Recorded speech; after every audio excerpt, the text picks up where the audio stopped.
I think the greatest tax no one's talking about, Kendall, is inflation. Yeah.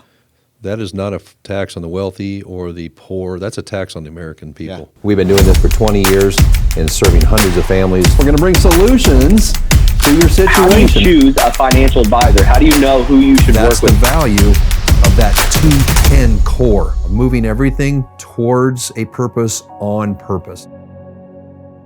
Hey, everybody. Welcome to the podcast today. This is episode number 1. Wow, number 1.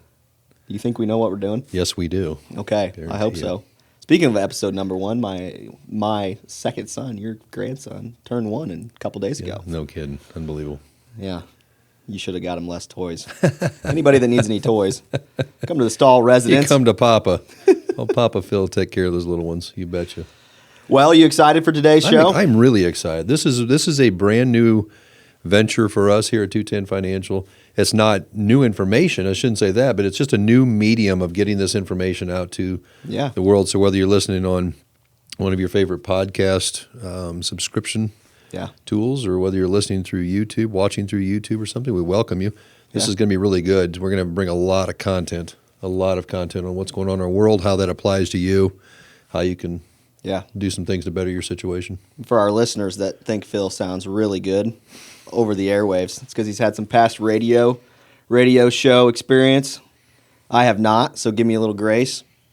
But it is fairly notable for our YouTube viewers that Phil's got the face for radio. I've got the face for it. You got a perfect YouTube face. I don't know what that even means. I don't either. A dear friend of mine told me I had a perfect face for radio. Yeah. That's the kind of friends you don't need. Yeah. Yeah. Anyways, today's show is going to be all about taxes. Awesome. Good. Some preventative measures that we should take for taxes. Huge right now, right? Yep. Taxes are huge and probably getting huger. Huger. Yep. If that's a word. But we always start our show off with the question of the day. And today's question is sent to us from Steve from Congerville, Illinois. And his question is it better to begin taking Social Security early or wait until the age you receive full benefits? I thought our show was on taxes. Show will be on taxes. We will bring this back to taxes. But Steve had a great question because people ask us that all the time. When should I take Social Security? And it's a confusing thing because they know at 62 they can get it. Yep. But then should I wait till 67, 68, 69, 70? When do I get this thing? And when's the best thing? And all joking aside, it'll sound like a joke. But if we knew when a person was going to die, right, we could tell them, well, turn it on right then because that's when but we don't know. So here's the big problem. We don't know how long someone's going to live. Yep. And number two, as we've been telling people for years now, the government has made an announcement. It's right on these folks' Social Security statements. Yep. That in 2035, there's going to be a reduction of Social Security benefits somewhere between 21 and 24%. That's huge. Do you think they'll actually do it? Man, I'll tell you what, seriously, if they do, I think we're going to have an income calamity in our hands. Yeah. I think there'll be a lot of reform between now and then, but when the government's bold enough to print it right on your Social Security statement and tell you that there's the date, and here's the percentage we're pulling it down, Washington, D.C. is thinking about this. Yep. Because there's no money left in that system. It says, how does it say it? Congress can, and if Congress doesn't change any law, it's going to go down by 20%. It says can and will change the laws. They have in the past, can do so in the future. But then they stick it right there in bold. It's on page 2 if you want to check it out. It's on page 2 of your Social Security statement. Yeah, it's right underneath where your different ages are. So if you look at your Social Security statement, it'll say at 62, this is how much you're supposed to get. Or at your full retirement age, which is probably 66 or 67, this is how much you're going to get. And then at 70, it'll give you the biggest amount. And there's no point in waiting past 70 because it doesn't go up any from there. Right. Steve, if you're listening today, here's the answer to your question. When's the best time to turn on Social Security? There's a lot of variables, but here's kind of a general consensus on how we tell people. Do you need the income? Yep. Then by all means turn it on. It's there for you. Number 2, do you believe the government's going to do what we were telling you they're going to do? And if we do, then my opinion is turn it on early, even if you don't need it. Yeah. Take that stream of income, even though it's less than what it could have been later, because if you take that less amount and store that up over here in a bucket, another investment account, at least you've got that giant bucket that's your money over time. And if the government does reduce those benefits in the future, that's your money. You've stuck it in your pocket over there. So the argument to that is it goes up 8% per year, correct? And so it's a little hard. I guess you could say hard to get a guaranteed 8% anywhere else, but is it really guaranteed if they're going to cut it? Well, it's guaranteed by the claims paying ability of the federal government. I don't know if that gives you any peace or not. But back to what you were saying. Yes, it is a guaranteed 8% ratchet. So if I'm eligible at 62 to turn it on, if I don't turn it on, it's guaranteed to be 8% more per year until I hit 70. But when I get to 70, if I waited till then and they pulled it all the way back to where it was going to be at 62 or something, did I make 8%? Yeah. Nope. All that money I could have been putting in my pocket, it's all gone. A couple things to think about too would be married couples. The bigger Social Security is going to stay. The smaller one's going to go away. So sometimes, depending on your situation, it can make sense to delay one of the Social Securities to get it as big as you possibly can, because at some point, most likely, one of those two people are going to pass away, and one of those Social Security is going to go away at that point in time. Yeah, I agree. There's a lot that can. A lot of strategies in there, but to answer Steve's question in a general sense, we're a fan of saying you might want to consider turning it on early, even if you don't need it, and sticking that over there in a bucket that you will have for the rest of your life. And especially, should the Lord call you home from this earth, at least you got that bucket you can leave to somebody. You can't leave your Social Security to somebody. Yeah, for sure. Well, I think we probably could do a whole show on that. I bet we could. I bet we could. Steve, thanks for the question. Keep them coming. That's awesome. Yep, that's good. So let's move on to today's topic. So taxes, not necessarily taxes in retirement. This is taxes kind of leading up to it or for the year. We're nearing the year end right now when we're recording this. Let's talk about preventative, I guess preventative is the right word. I don't know. Preventative measures for taxes this That's year. good. I would say preventative. Okay. Absolutely. So where do we start? Well, here's why I like to start with taxes. There's death and taxes. How many times did you ever hear your dad say that? I've heard that a lot. Grandma and Grandpa said it. My generation said that a lot. There's two things in life that are certain, death and taxes. And now I'm 53 years old, and I'm realizing I haven't seen the death part, at least not with me. Yeah. I've seen it around me, so I know it's certain. And I am realizing that, sure enough, taxes are certain. But here's what I'm going to say famous for saying. Famous in my own mind, okay? No one else thinks I'm That's saying fine. famous. Then we got to for back up to the 53 thing. Yeah, okay. Well, here's what I'm famous for saying. I am a fan of paying. So there's a scripture verse that says, pay unto Caesar what is Caesar's. Yep. I'm a fan of saying, pay unto Caesar what is Caesar's and not a doggone dime more. I right? agree. I agree. Pay your taxes. Be a good American. It's the greatest country in the world. What do those taxes do? They support our military. They support our social programs like Social Security and Medicare. Apparently they don't fix potholes, though. Well, they're supposed to. So pay your taxes. It's a good thing. We don't want to. You don't want the alternative, because the alternative to not paying your taxes is doesn't end well. 3 free meals a day in a place you may not want to go to. But pay your taxes. Be a good American, but do it where it's the most efficient, right? Yeah. So my point of it is pay your taxes, but do it in a way that's very efficient. And we've got strategies to talk about. So I don't know what you were alluding to if we're talking about retirement taxes, but the point of it is this, listeners: pay your taxes, but only pay what is owed. Don't pay everyone else's fair share too. There's a lot of money to be saved if you pay attention to it and make sure you're doing it right. So I guess where do you start? First thing is figure out your income, I suppose, right? Mm-hmm. I think the question we get posed with most of the time is most people that are in retirement or pre-retirement, what have they done? They stuck all their money in these buckets that they were told when they were going to retire their tax bracket would be lower, and come to find out it's not. Yeah. They're paying just as much in tax brackets or higher than what they thought they were going to pay. Yep. So you got these things like 401ks or IRAs and those kind of things. And now we've got this rising tax base in our country. So I think the point, Kendall, what you're trying to make, and correct me if I'm wrong, but is there a way to reduce the taxation that's going to be due to those people unless the government lowers taxes in the future, which I guess is a chance. I think we're going to do a whole nother show on taxes and retirement, and so you're starting to open that can of worms on where do we save money, pre-tax, post-tax, all those different types of things. But maybe we should talk before we get to that more about, okay, you earned X amount of dollars this year, W-2, or you're self-employed or whatever it may be. Are there any simple things out there that people can do right now to just reduce their taxes today? For this year, giving. That's always a good one. Yep. However, here's what the government took away from us a few years ago. So they gave us something called a standard deduction. Yep. Which is a lot higher than it used to be. It is, yeah. So my age group, it's $24,800 that the government allows me not to claim as income on my taxes. So unless my giving is more than $24,800, right, my giving's a moot point. Yeah. So a lot of people have went to that because the giving isn't that high. They used to be, real estate taxes and what is it called, SALT? Is that right? State and local taxes that feed into that as well. Yes. So if you're in your working years, what can you do to mitigate some taxes? If you haven't maxed out your 401k, get it done. Yeah. Pump a bunch of money in there. If you haven't funded a Roth IRA, or I'm sorry, not a Roth, but a regular IRA, maybe consider doing that. The problem with that is you're compounding the future tax problem. You're solving a short-term tax problem now. So giving is a good thing, but you got to give a lot. You got to give, like I said, more than $24,800 in my group. The older you get, it's a little bit more, but around 27 for some older folks. Yeah. So if you're a giver, give between now and the end of the year. So there's this whole the Biden administration. They're rolling out this whole new tax plan. Yeah. And it's all up and down and all over the place. Yeah. Right now, a lot of people, especially in my generation, are getting child tax credits. Yeah. And things like that. That's probably something that some people should be preparing for a little bit, because depending on their income, some people are going to be able to keep it all and some aren't. Correct. My understanding, right? Yeah.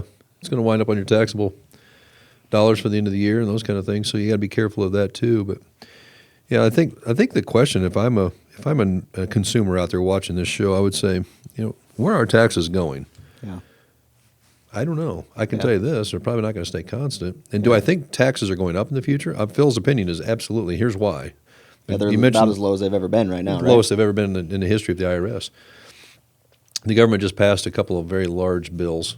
One was called the infrastructure bill, social spending bill, and then they made the announcement that there's no more money left in Social Security, no more money left in Medicare. So what's the only option that the government has? Print more money, reduce our benefits, and raise taxes. Yeah. And I think they're going to do all of the above. I think they're going to keep printing money. I think they're going to raise taxes. I think they're going to lower our benefits. So if you've got these dollars that are in 401ks and IRAs, you might want to consider getting those out of there while the tax rates are cheap. Yeah, that makes sense.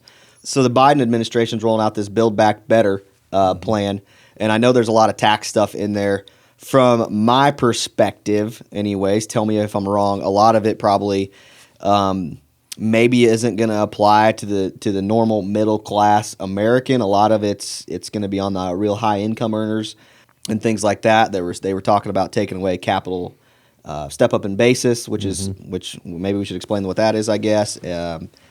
It's when you pass away, you can get a step up in basis, which basically just reduces some taxation for your heirs. And then talking about backdoor Roths and some Roth conversion stuff, that's all pretty gray right now, but we just need to be paying attention to it, right? Yeah, I agree with you. I think that the greatest tax no one's talking about, Kendall, is inflation. Yeah.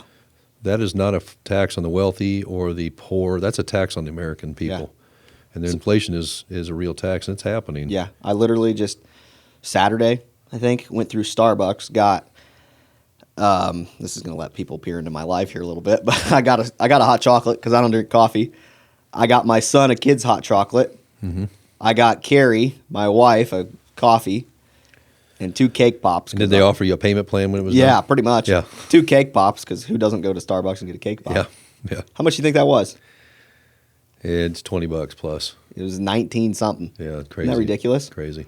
Anyways, we're going to make our hot chocolate at home from now on. But So here's that's the point on inflation. It is, and that's a real tax, because this show we're talking about taxes, right? And so people are saying, it just cost a lot of money to be alive, right? Yeah. So here's some tips. Let's get down to the brass tacks of what people can be doing right now. It's one thing to save in taxes. It's another thing just to save money. Yeah. Because it costs a lot of money just to be alive. This inflation thing is real. People ask us all the time, is inflation going to happen? I'm thinking, it's here, folks. Have you been to the gas station lately? Yeah, It's here. right. The gas prices used to start with a 2 something. They used to start with a 1 something. Now they're a 3 something, and that trickles down to a gallon of milk. It trickles down to a pair of shoes and everything else. So, what can people do on taxes? Put your dollars away, save, try to live within your means of a budget. Yep. Value shop, do those kind of things, because every dollar you can put in your pocket and not give away to the inflation or directly to the government is going to be your family's money later. Yeah. I think it's important for people to understand how taxes are figured. So at a very simple level, obviously we can get in really deep here, and we are not CPAs and we're not tax attorneys. So We do play one on TV. Yeah. You're not supposed to say that. No, we're not CPAs and we're not attorneys, but we do see taxable situations every day in our life. So I guess what I'm saying is check with your CPA or your attorney or whatever it may be. But when it comes down to it, if you're a W-2 employee and you're a normal middle class person, you got a house that you're living in, and you drive down the road to work every day, there's probably not a whole lot that you can do to really reduce your tax situation because their standard deduction's so high now. The Trump administration, love them or hate them, doesn't really matter. They raised the standard deduction up. And so basically the way it works is you take your income. So say you made $100,000 that year. You take your income minus the standard deduction, which is for married couples, what is it, 25 now or 26? 24? 24.8. Yeah. 24.8. So round it up to 25. And so $100,000 minus your standard deduction of $25,000, that puts you at $75,000 of taxable income. And unless you do enough giving, or unless you have a bunch of other itemized deductions, there's some medical stuff in there if you get them high enough and things like that, you're probably not going to get above that, and that's about all you can do. Some things people do when it comes to giving, I know since the standard deduction was rolled out, some people double their giving up and only do their giving of every other year. So say they, I don't know, what's an example of that? They give $30,000 or they give $15,000 a year or something like that. Yeah, double it up every couple of years and take the deduction in 1 year and not the second. Then take your back to your standard deduction the next year. So you get your full standard deduction 1 year, and then you get to get a little more of a deduction for your giving in that next year. So there's some little things like that. If you're a business owner, if you're someone that's walking into retirement, maybe there's a lot more that can be done there. If you're a business owner, basically, I think you just need to stay on top of what you're doing. You probably need to be talking to a CPA and an attorney, making sure that you're in the right. Even, what about folks who have a little home business, a little side hustle? Mm-hmm. You may want to consider talking to your CPA about how you can push more expenses that way too. That's a bit of a deduction potentially. Yeah. So legal entity, that's what I'm trying to figure out. Yeah, legal entity. Make sure you got the right legal entity. And then when you're doing tax planning, especially towards the end of the year, if it's getting towards the end of the year, make sure you're on top of it, because you potentially could take some expenses for the next year if you think your income's going to be dramatically different or something like that. Take them early and try to set some taxes that way. I think here's what I just heard you say. Okay, tell me if I'm right. If you were a working American today, W-2, getting a paycheck every Friday type of thing. Yep. Your taxable situation is pretty well set. Yeah. It's going to be pretty limited as far as this is my income for the year. Yep. Take off my standard deduction. The rest is going to be taxed. Yep. What can I do to help some of that? Double up giving every couple of years maybe versus every year. Look around your house. See, do I have a home business? Can I push more deductions that way? Yep. Max out your retirement plans. That's pretty much it in America today. It really is. If you're a retiree, there's a lot of other options. But if you're a pre-retiree, your options are limited right now. Yeah, you got it. The good news is, right now, even though we have limited options, it's the lowest tax environment we've ever lived in America. So there's good news in this too. Yeah, it's really good sure. news. Yeah. What else? Anything else we need to talk about when it comes to taxes today in terms of how do you reduce your current income tax? I think we've covered it pretty well. Other than we know we need to pay it, we just need to do it in the most tax efficient way possible. Yeah, I think next episode we're going to be talking about planning for retirement and taxes there and what all that looks like, and I think that's going to be really good. So make sure you tune in for that. But I guess really what we got to do is, what's our tip of the day today? You got any good tips? Yes. What are we having for lunch? Boy, lunch. You mentioned my 53-year birthday, which last week, so I get to choose lunch today in the office. You should, yeah. Hot dogs. So on that point, you turned 53. And we had a question about Social Security, and so when you turned 63, I'd call you and say, "Hey, Papa, now you're into single digits till you can turn on Social Security because you're 53. You only got 9 years left." Thanks. How's that make you feel? Yeah, great. I love my grandsons a lot more than some of you kids. Makes sense. Yeah. Tip of the day. You got anything on your mind? Number one tip of the day. There are strategies to employ. Employ them. Yeah. The money that you don't spend in taxes goes in the pocket of you, your family. That's legacy money for long term. So pay what's due to the government. That's good, but don't pay them a dime more. Yeah. Pay attention to it. Absolutely. Stay on top of it. I think that's number one tip. Know what you're doing. Pay attention to it. Sounds good. All right. We'll tune in next week to Your Retirement podcast, and we're going to be talking about taxes and retirement. A lot of cool stuff coming up there. We'll see you next week. Thanks for joining us.